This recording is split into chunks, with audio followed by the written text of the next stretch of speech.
So you think money is the root of all evil. Have you ever asked yourself, what is the root of money? Money is a tool of exchange which can't exist unless there are goods produced and men able to produce them. Money is the material shape of the principle that men and women who wish to deal with one another must trade value for value. Money is not the tool of the weak who claim your product by tears, or of the corrupt who take it from you by force. Money is made possible only by the men and women who produce. Is this what you consider evil? It is not the weak or the corrupt who give value to money. Not an ocean of tears, nor all the guns in the world can transform those pieces of paper in your wallet into the bread that you will need to survive tomorrow. Those pieces of paper, which should have been gold, are a token of honor, your claim upon the energy of the men who produce. Your wallet is a statement of hope that somewhere around the world around you there are men who will not fail that moral principle which is the root of money. Is this what you consider evil? Have you ever looked at the root of production? Take a look at a Tesla motor and dare tell yourself that it was created by the muscular efforts of unthinking brutes. Try to obtain your food by nothing but physical motions, and you'll learn that man's mind is the root of all the goods produced and of all the wealth that has ever existed on earth.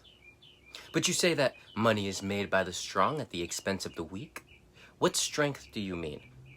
It is not the strength of guns or muscles. Wealth is the product of man's capacity to think. Then his money is made by the man who invents a motor at the expense of those who did not invent it? Is money made by the intelligent at the expense of the fools?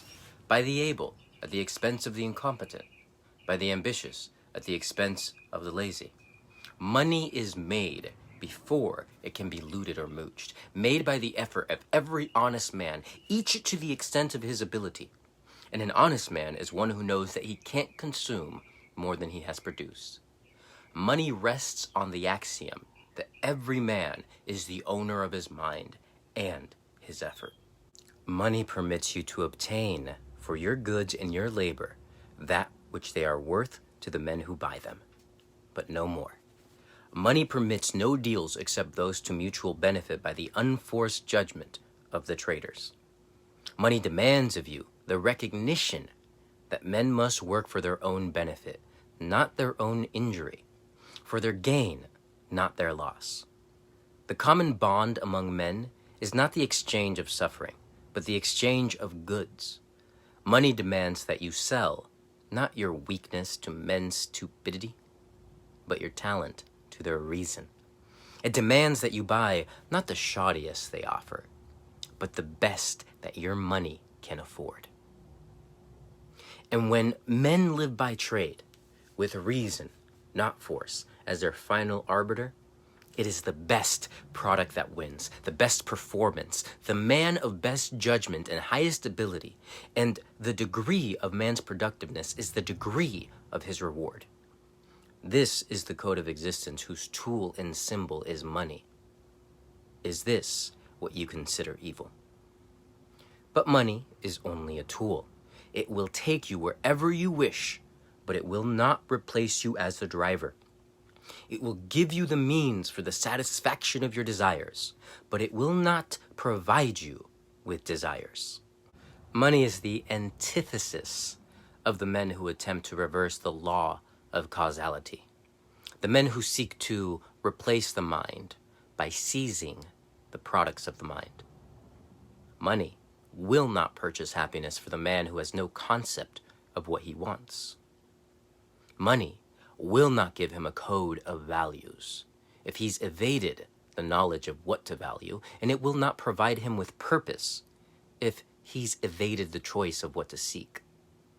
Money will not buy intelligence for the fool, or admiration for the coward, or respect for the incompetent. The man who attempts to purchase the brains of his superiors to serve him, with his money replacing his judgment, ends up becoming the victim of his inferiors. The men of intelligence desert him. But the cheats and frauds come flocking to him, drawn by a law which he has not discovered, that no man may be smaller than his money. Money is a living power that dies without its root. Money will not serve the mind that cannot match it. Is this the reason why you call it evil? Money is your means of survival. The verdict you pronounce upon the source of your livelihood is the verdict you pronounce upon your life. If the source is corrupt, you have damned your own existence. Did you get your money by fraud, by pandering to men's vices or men's stupidity, by catering to fools in the hope of getting more than your ability deserves, by lowering your standards, by doing work you despise for purchasers you scorn? If so, then your money will not give you a moment's or a penny's worth of joy. Then all the things you buy will become not a tribute to you, but a reproach, not an achievement, but a reminder of shame.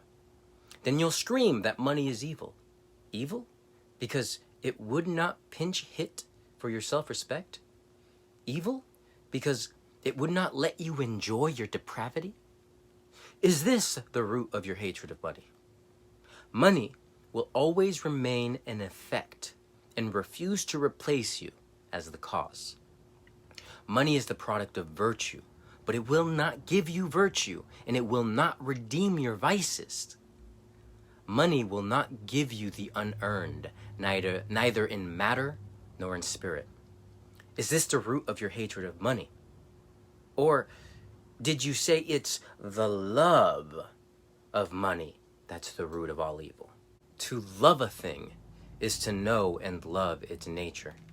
And to love money is to know and love the fact that money is the creation of the best power within you and your passkey to trade your effort for the effort of the best among men. It's the person who would sell his soul for a nickel who is loudest in proclaiming his hatred of money. And he has good reason to hate it.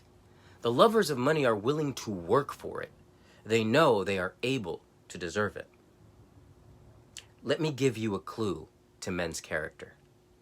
The man who damns money has obtained it dishonorably. The man who respects it has earned it. As they say, run for your life from any man who tells you that money is evil. That sentence is the leper's bell of an approaching looter. So long as men live together on earth and need means to deal with one another, their only substitute, if they abandon money, is the muzzle of a gun. But money demands of you the highest virtues if you wish to make it or keep it.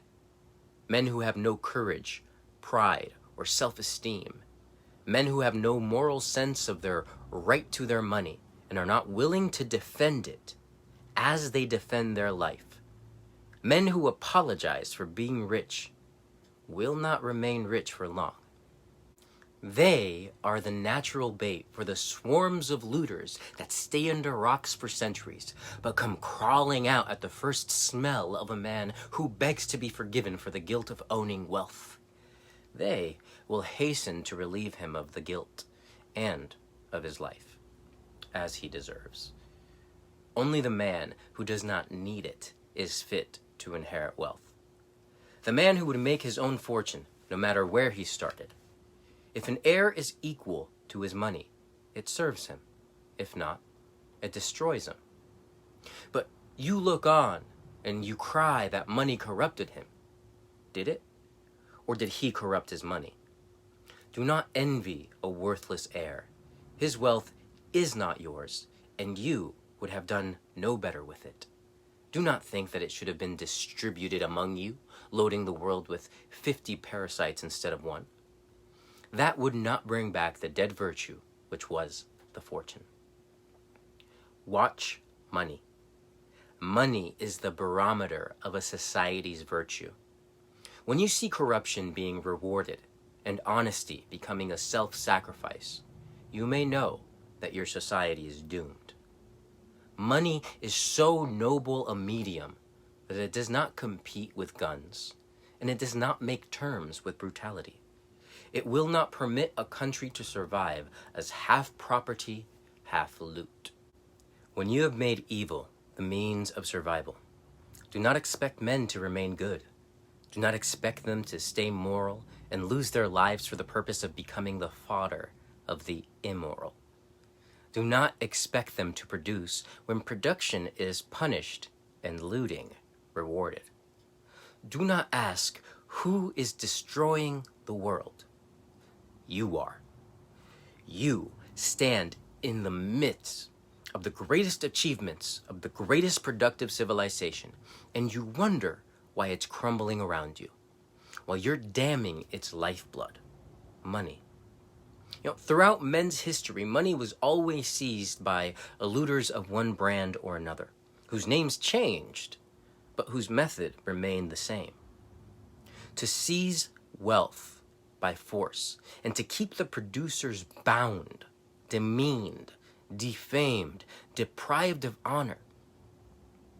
That phrase about the evil of money, which you mouth with such righteous recklessness, comes from a time when wealth was produced by the labor of slaves. Slaves who repeated the motions once discovered by somebody else's mind and left unimproved for centuries. Here's the thing. If you ask me to name the proudest distinction of Americans, I would choose, because it contains all the others, the fact that they were the people who created the phrase, to make money. Americans were the first to understand that wealth has to be created. Wealth has to be created. The words to make money hold the essence of human morality.